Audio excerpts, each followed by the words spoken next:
Hello everyone! Assalamualaikum! Maupay na gabi. For today's video nga ay magigisa tayo ng talong tapos lalagyan natin ng itlog dahil yun ang craving ng mga anak ko. Dahil nung nagluto nga ako ay maliit lang yung ginawa ko at nabitin nga sila. At dahil nga minsan lang mag-request na itong mga junakis ko ay linuto ko na nga itong gusto nilang ulam. At ayan, unang mga natin gagawin ay mapapainit tayo ng kawali tapos gigisahin natin yung mga lamas na kailangan natin at lalagyan natin ng bitsin at saka asin. Ganun lang kadali. Tapos gigisa-gisahin lang natin yan. Tapos isusunod na natin yung inihaw nating talong. Tapos gisa-gisahin mo ulit yan hanggang mag-well combine na sila. At ayan, gisa-gisahin mo lang yan. I-mekos mo lang yan. Tapos isunod mo naman yung itlog. Tatlong itlog na nga yung nilagay ko para nga medyo marami.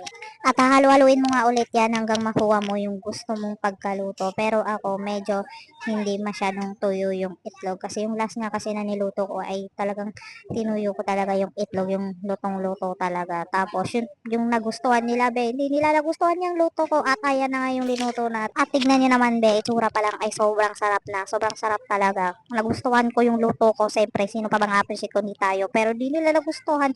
Ewan ko anong gusto nila. Gusto nila ata yung sunog. At yun lang guys for today's video. Thank you for watching. Follow for more. Bye bye!